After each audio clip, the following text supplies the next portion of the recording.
Bienvenue au Sancho, on se retrouve aujourd'hui pour parler de l'UFC Fight Night, Main Event Peter Yan contre Merab et Ares FC 13, c'est parti, générique.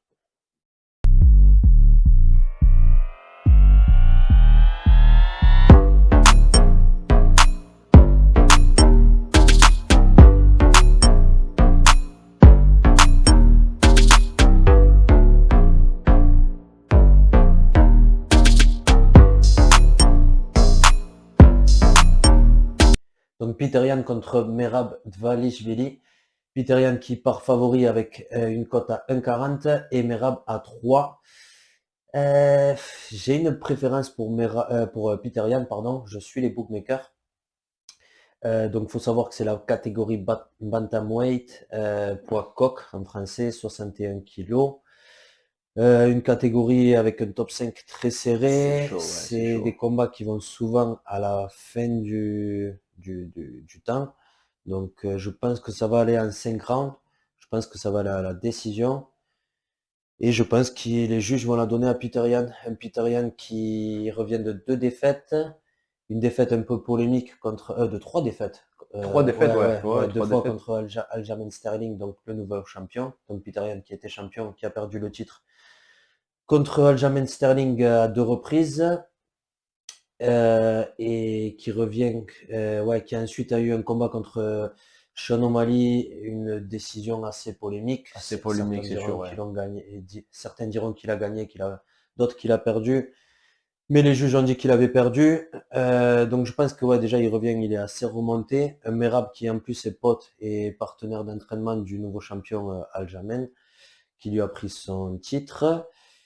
Et pour être un peu plus technique, je dirais que Peter Yan a une meilleure striking, Merab peut-être une meilleure lutte, un meilleur grappling, mais Peter Yan a une très très bonne défense de ce côté-là, du côté de la lutte et du grappling.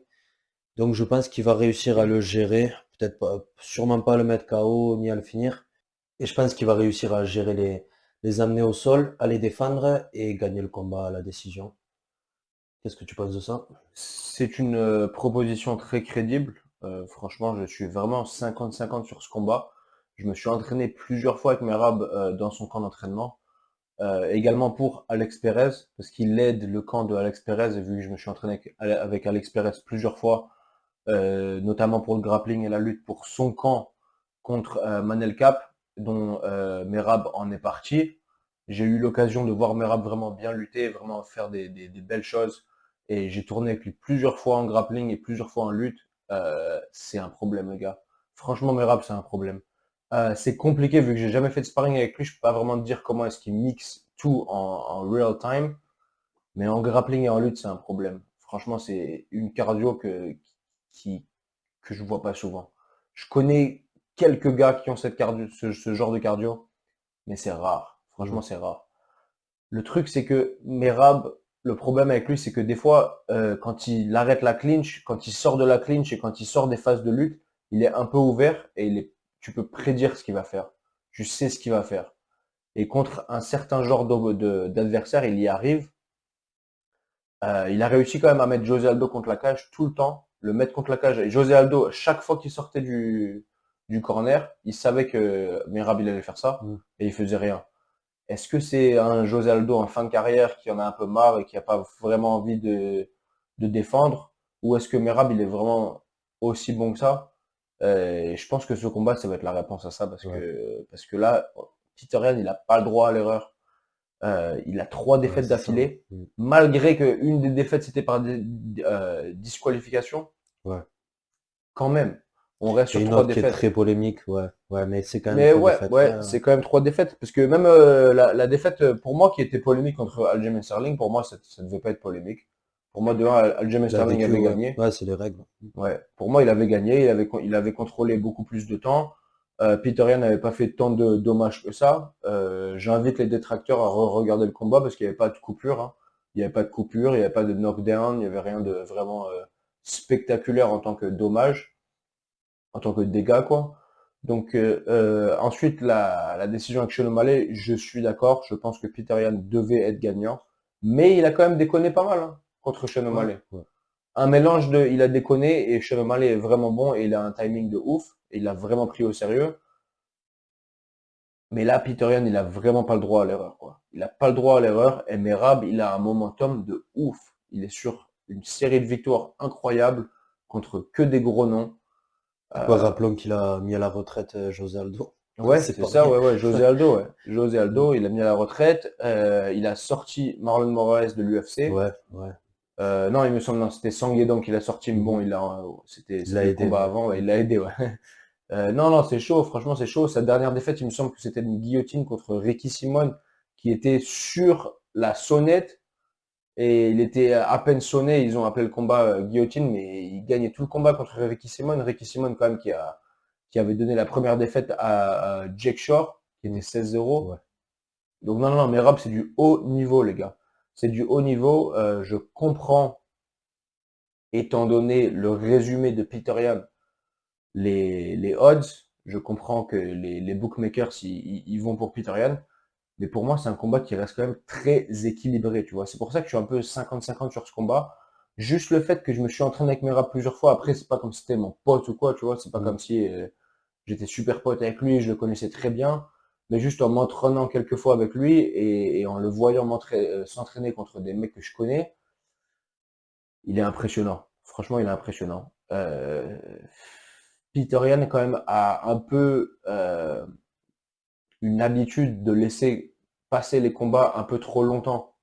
C'est pas un finisher qui finit direct, quoi. C'est un Ouais. mec qui prend son temps. Généralement, il perd le premier round, il prend son temps, etc. Contre Merab, est-ce qu'il peut se permettre de faire ça? Je suis pas sûr. Parce que tu te prends deux, trois takedowns de Merab, même s'il se relève, parce que Peter Yan est fort en défense de lutte, comme tu as dit. Mm. Il est fort également pour se relever une fois qu'il se fait takedown. Ouais. Et à moins qu'il se fasse prendre le dos comme Aljamain Sterling l'a fait, il a jamais montré de faiblesse dans ce domaine-là, tu vois. Il y a que vraiment Aljamain Sterling avec ce style de mélange de lutte et de jiu-jitsu qui est vraiment unique à lui dans son style, qui a réussi à vraiment annuler le jeu de Peter Yan. Et est-ce que Merab peut faire ça au sol? Franchement, je pense pas. Je Mm. pense pas. Mais est-ce que Merab peut le garder au sol assez longtemps, mettre du ground and pound, le faire se relever, Peter Yan qui joue un peu au con parfois, qui laisse le combat aller trop longtemps et que Merab prenne la décision, j'y crois. Ça, j'y crois. Ouais. Donc c'est compliqué. Mais après, est-ce que je crois que Peter Yan, en sortant de la clinch, il peut mettre KO Merab? Ça aussi, j'y crois, C'est tu vois. possible aussi. Ouais. C'est pour ça que c'est un combat qui me fascine. Franchement, ça fait une semaine que j'y pense. Même quand le Gann contre Jones, la Fight Week, elle se déroulait, je pensais à ce combat, tu vois. Je suis vraiment. Après, je combat à 66 kilos, tu vois, c'est proche de ma caté. Je suis un peu plus concerné par ces combats-là, mais c'est un combat très équilibré. Pour moi, c'est le combat le plus équilibré qu'on a vu cette année, Mm. pour l'instant. Ouais. Je vais prendre mes raps par décision. Je suis pas très confiant, les gars. Franchement, pour moi, c'est vraiment du 50-50. Je peux voir un TKO au quatrième round de Peter Yan, comme je peux voir une décision de Merab en contrôlant le grappling. Mais juste un peu, juste assez, tu Ouais. vois. Ouais, ben, je reste sur ma décision de Peter Yan, moi. Ouais, non, mais c'est super respectable. Franchement, c'est un combat qui est 50-50. Et c'est bien qu'on ait deux opinions différentes pour ce combat parce que ça, c'est des combats comme ça qui me rendent vraiment fan de MMA de ouf, tu vois. Ouais. C'est vraiment équilibré, quoi. Mm. On sait pas ce qui va se passer. Et il y a une seule façon de savoir, et c'est de regarder ça samedi, quoi. Donc, ouais, donc toi, tu restes sur une décision de Peter et moi, je Ouais, prends la décision de Merab. exactement. Euh, ouais, c'est chaud. Pour moi, en sortie de clinch, ça peut être compliqué pour Merab, encore une fois. Et si Peter Yan prend trop son temps au premier et au deuxième, comme il fait d'habitude, comme il a fait contre José Aldo, etc., ça peut être une belle victoire de Merab. Donc, ouais, il n'y a qu'une seule façon de le savoir. À suivre. Ensuite, en co-main event, on a Alexander Volkov contre Alexander Romanov. Alexander Volkov, donc vétéran de l'UFC, et Alexander Romanov, qui est un petit peu un nouveau nom qui monte, avec un record à 16-1. Alexander Volkov qui revient d'une victoire contre Rosenstruck, Ouais, une belle qui victoire est, d'ailleurs. ouais, une très belle victoire, qui est cette fois-ci underdog à 2,30 et Romanov à 1,62. Je suis un peu biaisé parce que je suis vraiment fan de Volkov et j'aime pas trop Romanov. Parce qu'il a souillé ton Ouais, gars. depuis l'histoire de Ouais. Juan Espino, un combat ouais, qui s'était arrêté, je crois que c'était au deuxième round, ou non, au troisième, début de troisième Il round. avait menti sur Il avait le menti grand sur cut. un coup dans les parties. Et le combat s'était arrêté, ouais, il avait demandé l'arrêt du combat. Et du coup, ils avaient donné le combat, la victoire à Alexander Romanov. Et je sais que Juan Espino allait lui faire mal derrière. Et c'était parti en split. Ah, il commençait à prendre cher dans ce Ouais, combat en ouais, plus. ouais. Ouais, c'était chaud. Je pense qu'il allait se faire soumettre. Ah, il a pris la petite porte. Ah, Mais il a ouais, réussi, il a réussi cet enfoiré. il est arrivé. Il est arrivé. Ça a marché. Donc, moi, je dirais Alexander Volkov, en plus underdog de 30. Je pense il peut le KO. Non, ouais, il peut le KO. Ou gagner une décision. Qu'est-ce que tu penses de ce combat? Non, moi je crois que t'es fou. Je pense que Alexander Romanov va le contrôler au Ah ouais? sol, gros. Ouais, ouais. Quand tu vois ce que Aspinal il fait, c'est pour ça que quand tu vois franchement la victoire de Cyril Gane contre Volkov, elle vieillit très mal. Quand tu vois ce qu'il a fait à Aspinal à Volkov, un Mhm. takedown, euh, clé de bras au sol, 2 minutes, hop là, on rentre à la maison. Tu vois, il y avait vraiment pas de Volkov. Tu peux avoir des combats de ouf avec lui si tu rentres dans son jeu. Mais si tu vas sur le takedown, on se rappelle de Cheick Kongo, les gars. Cheick Kongo à Bellator, qui lui a mis la misère avec la lutte. Mais il lui a vraiment mis la misère. C'était un combat euh, frustrant, tu vois. C'est Cheick Kongo qui faisait la même chose. Bah après, Cheick Kongo, moi je suis super fan, j'adore ce qu'il fait. Il va contre la cage, il te take down et il te contrôle et il gagne la décision, tu vois. À Bellator en tout cas. La carrière UFC et la carrière Bellator de Cheick Kongo sont un peu différentes. Mais la carrière Bellator, moi je suis super fan de ce qu'il fait. Il contrôle tout ce qui se passe. À part contre Ryan Bader qu'il avait foiré un peu, parce que c'était un trop bon lutteur. Mais bref, sans trop s'écarter, contre Alexander Volkov, il lui avait mis la misère. Et pour moi, Alexander Romanov, il peut faire la même chose. Franchement, il peut faire la même chose, et je pense qu'il peut le soumettre même, parce qu'il a il a des meilleures soumissions que Cheick Kongo, je dirais, à l'heure d'aujourd'hui. Et je pense qu'Alexander Romanov, là, il peut vraiment lui mettre une Kimura ou euh, tu vois, un arm triangle choke, tu vois ce que je veux dire, ou un truc sale à la fin du premier round, après le contrôler au sol et du ground and pound, ou au deuxième peut-être. Si par contre Alexander Romanov reste dans le striking et veut jouer un peu au coin avec Volkov, je suis d'accord avec toi dans ce cas-là. Je peux voir un KO. Mais Alexander Romanov qui revient de sa première défaite contre Marcin Tybura, qui Ouais. était assez Ouais, discutable Tibura, quand même. c'est pas ouf. Après, Tybura, quand même, un mec du top 10. Mm. C'était un combat très serré. Romanov avait gagné le premier round 18. Ensuite, il avait perdu le deuxième et troisième serré. Mais Ouais. bon, Ouais. 2 rounds que tu perds serré contre un que tu fais 18. Soit c'est un draw, égalité, soit tu perds. Il a perdu en split décision, il me semble. Mm. Mais il avait quand même eu deux split décisions qui étaient, comme tu as dit, avec Juan Espino, et une avant aussi qui était... Donc il a ce qui, tu vois, ça arrivait, tu vois, ça allait arriver, ça arrive. Quand tu laisses les combats aller trop serrés comme ça peut arriver. Mais là, je pense que c'est son temps. Et en plus de ça, il est signé avec mon manager, Alexander Romanov. Donc ouais, euh, je pense que c'est son temps. Je pense que c'est son temps.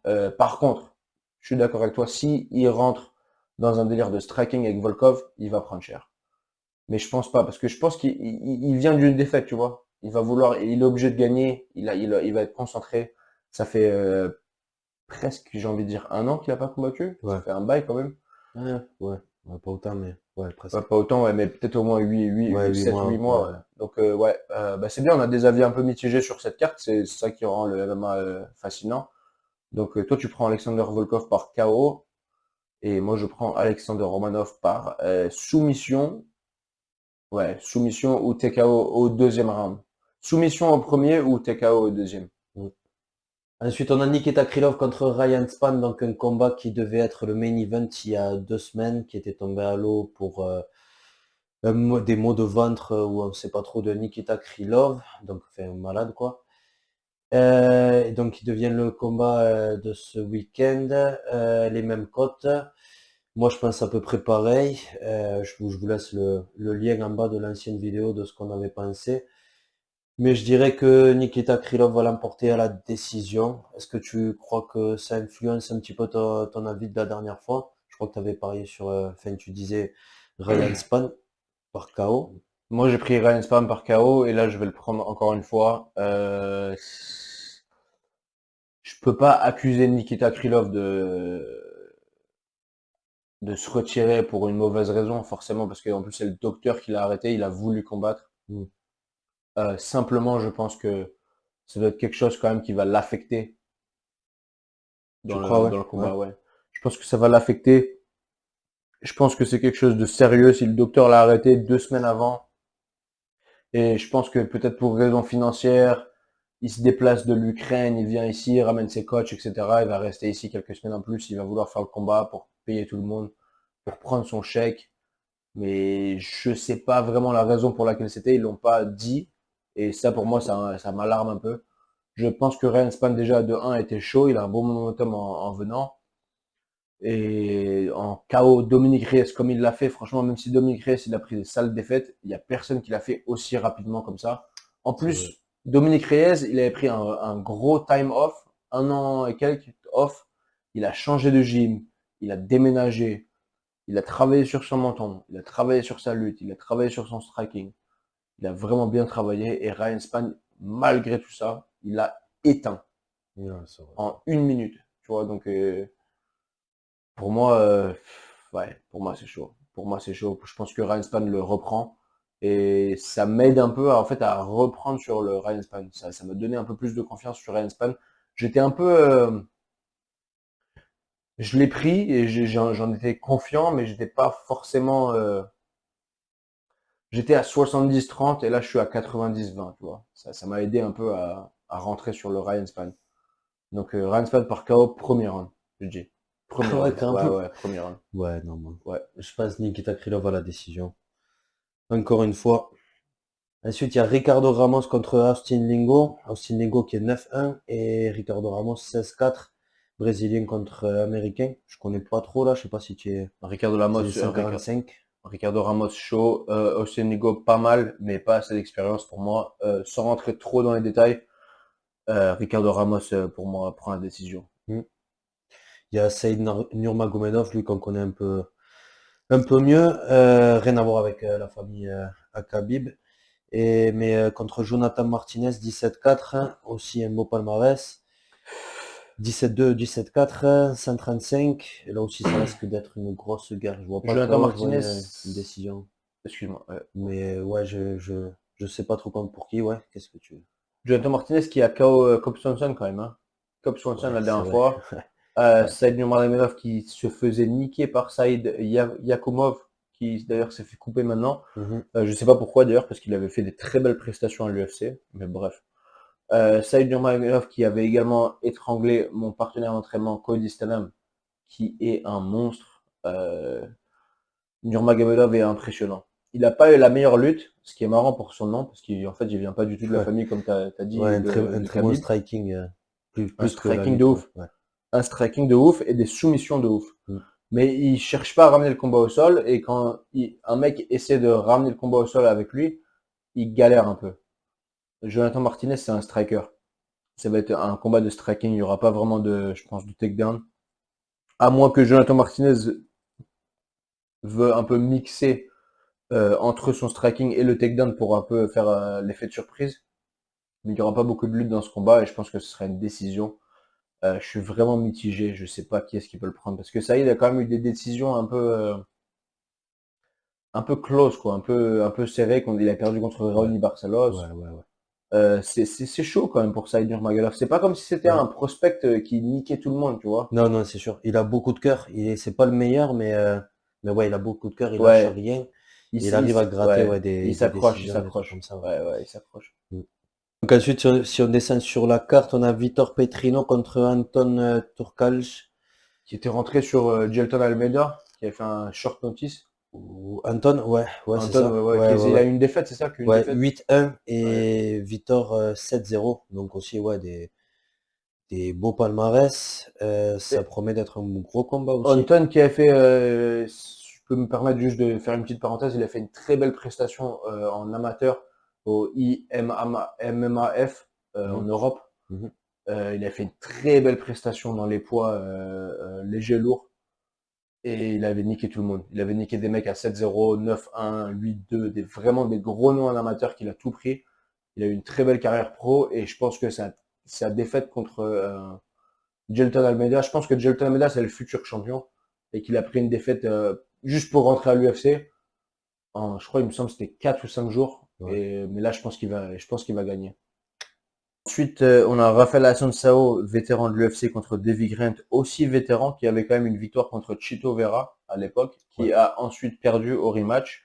Ça va être un beau combat. Franchement, les gars, je sais pas quoi vous dire. C'est deux mecs qui sont des vétérans, quoi, qui sont un peu passés les 35.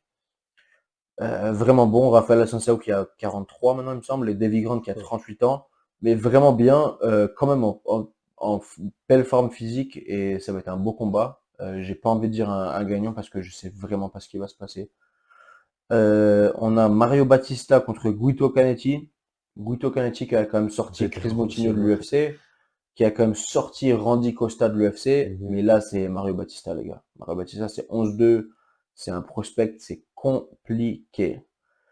Je pense que Mario Battista, par décision, il s'impose haut la main, je pense.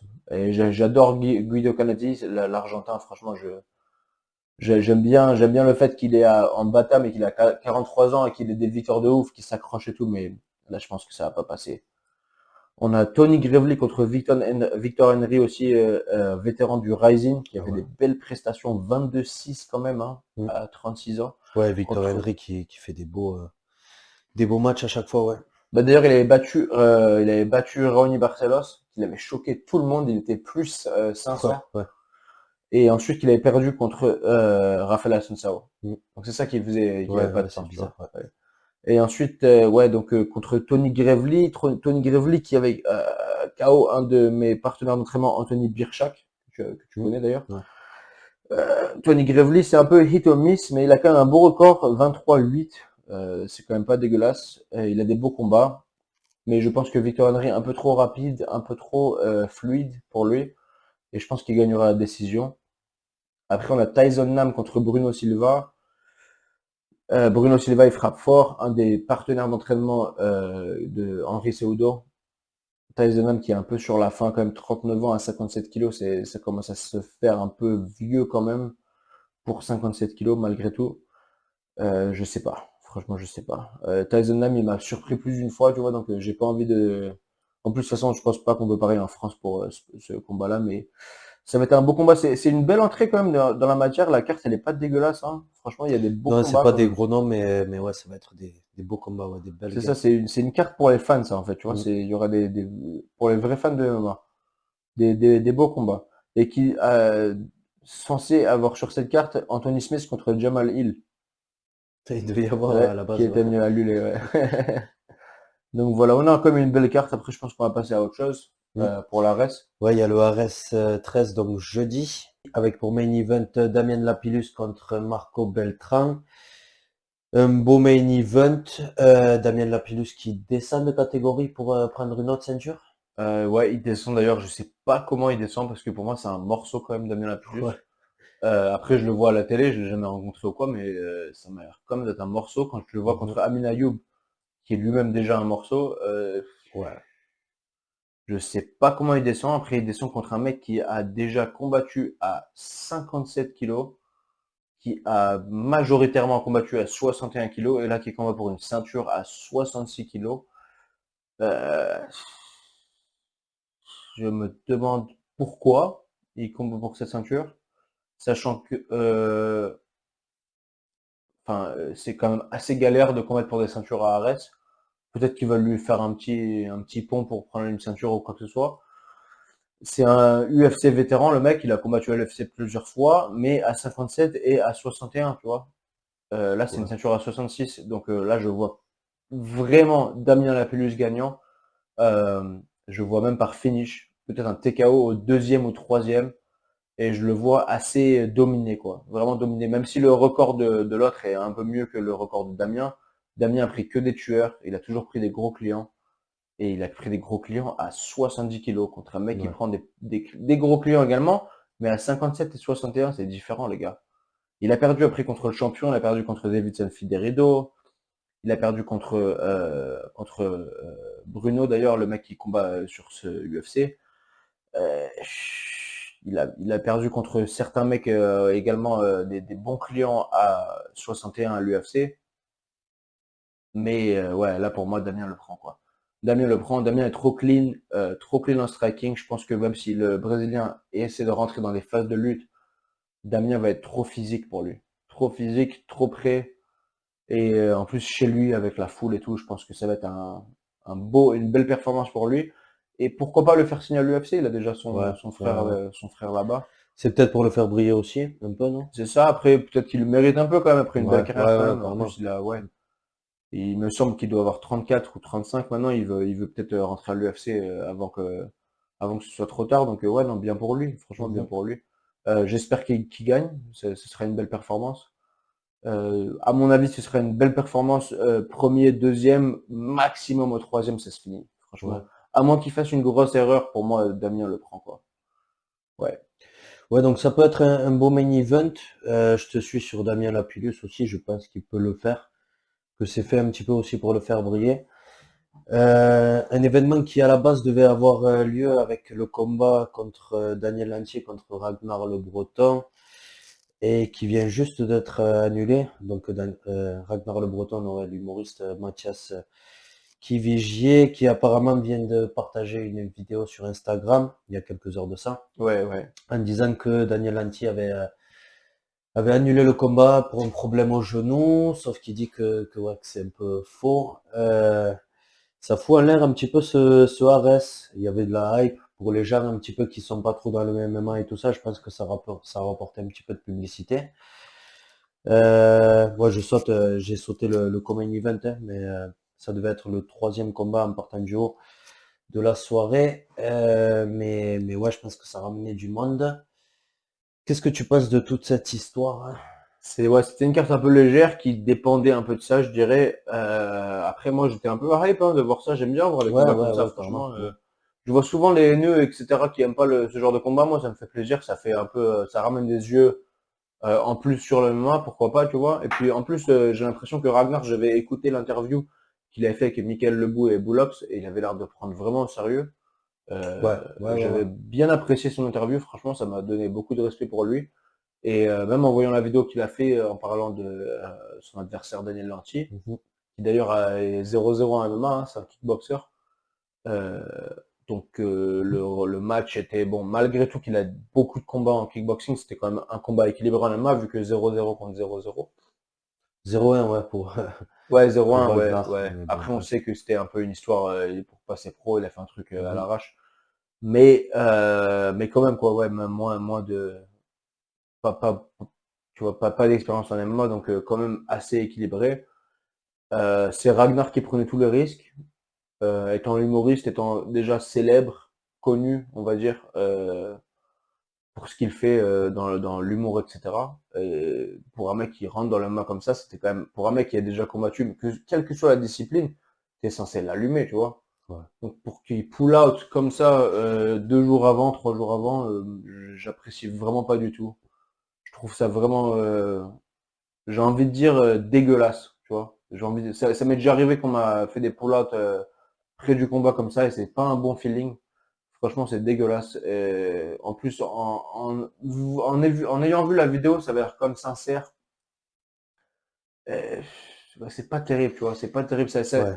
Ça met ouais, ça met du mauvais joujou sur la carte. Franchement, là, c'est dégueulasse. J'ai Ouais, pour ceux pas. qui l'ont pas vu, donc on voit Ragnar qui dit clairement que c'est pour que Daniel Lanty aurait donc pull out pour un problème au genou, mais que Ragnar a des contacts un petit peu, des amis à Daniel et qu'apparemment ce serait des mythos, ce serait faux. Donc Ragnar qui est très remonté. Après oui, c'est sûr, c'est un humoriste, c'est un acteur, tout le bordel. Mais il a quand même, ouais, comme tu disais, l'air de prendre tout ça vraiment au sérieux. Oui, oui, oui. Et de respecter vraiment beaucoup les combattants aussi. Et je pense pas qu'il dirait ça si c'était faux, mais ouais, il s'avance vraiment en disant des propos, genre en disant que c'est des mythos, quoi, qu'il a des amis en commun et qui disent que ce serait, ouais, ce serait pas vrai, quoi, ce serait un faux pull-out, des fausses excuses. Ça pourrait être une histoire peut-être d'argent, de quelque chose d'autre. Franchement, j'ai pas les scoops, les gars. J'aimerais avoir des croustilles pour vous, mais j'ai aucune idée. Mais en tout cas, ça pue la merde, cette histoire. Franchement, ça pue la merde. Et malgré tout, franchement, je vais quand même tuner pour le. Moi, je regarde toujours Ares, hein. C'est un bel événement. J'ai Fight Pass, donc je regarde, franchement, ça fait plaisir. Mais ouais, donc on verra. Moi, je pense que Damien Lapus prendra la ceinture. Je sais pas s'il peut trouver un remplaçant pour Ragnar. Ça m'a pas l'air d'être en route, en tout cas. Mais ouais, ça sera comme une belle carte. Après, c'est pas la carte de l'année, hein, niveau Ares. Ouais, non, c'est sûr. Mais ouais, ouais, en Pas tout cas, de ouais. gros noms. Après, je pense qu'on a fait le tour sur cet événement. Mhm. Sur les combats de ce week-end. Merci de nous avoir regardés. Abonnez-vous si ce n'est pas encore fait. Likez la vidéo, partagez. Et à la prochaine.